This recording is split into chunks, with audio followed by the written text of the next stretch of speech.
When we think about a marriage relationship, love is one of the primary words that comes to mind, isn't it? So what does love actually mean? Let's look at the three main types of love.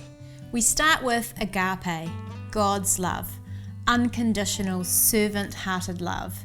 Agape love is the love that God demonstrated when He sent Jesus to die for us, and the love that Jesus displayed as He sacrificed His very life as He hung on the cross.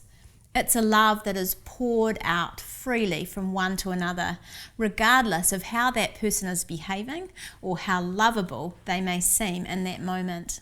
1 Corinthians 13 verses 4 to 8 is a description of agape. Love is patient. Love is kind. Love does not envy. It is not boastful. It is not arrogant. Is not rude. Is not self-seeking. It is not irritable, and does not keep a record of wrongs.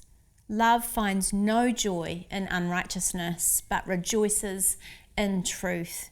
It bears all things, believes all things, hopes all things, endures all things. Love never fails.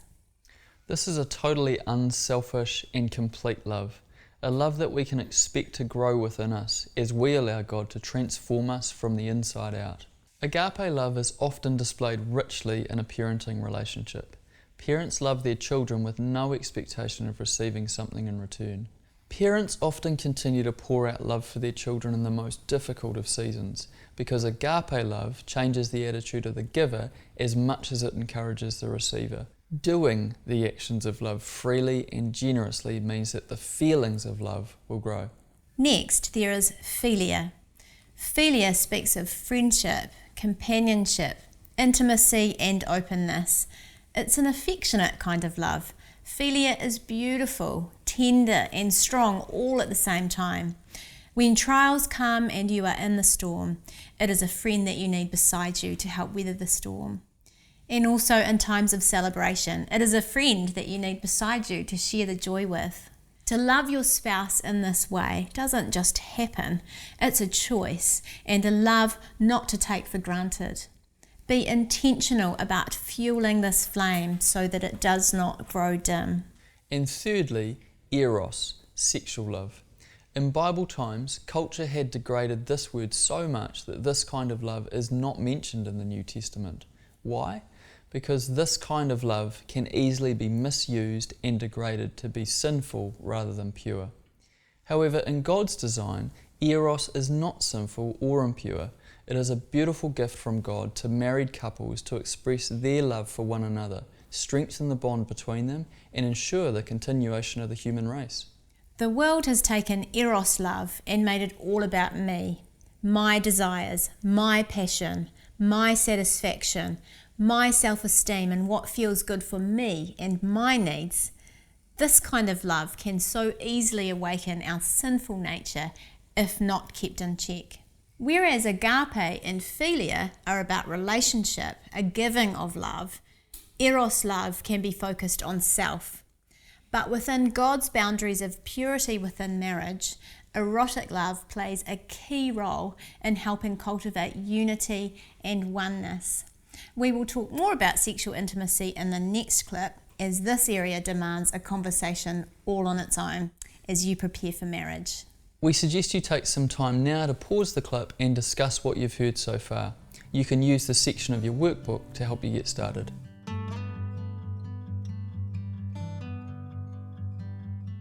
After looking at the three specific types of love, we now take a moment to look at love in a more practical way. Everyone gives and receives love differently, but with a little insight into these differences, we can be confidently equipped to communicate and receive love well.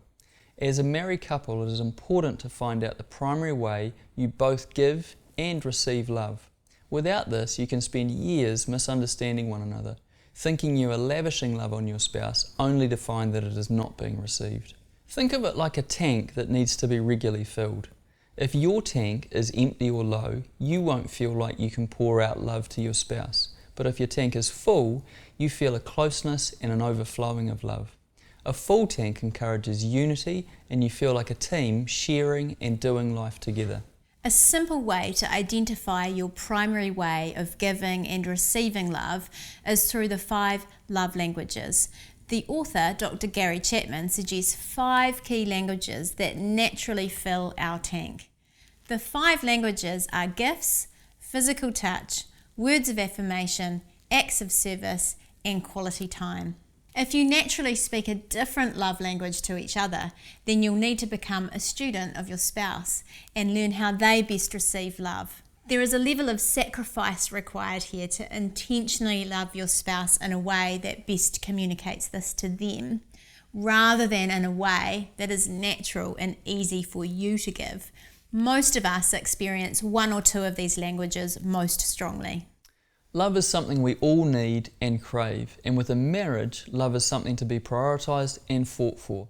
As a newly married couple, you will likely float around in the in-love phase for a while, which is wonderful, but once this fades, then true love, the breadth and depth of love, that I choose to love you and put your needs and feelings ahead of my own love, can begin. And this love that is worked for, fought for, and is given freely is a love that will cause your marriage to flourish and thrive.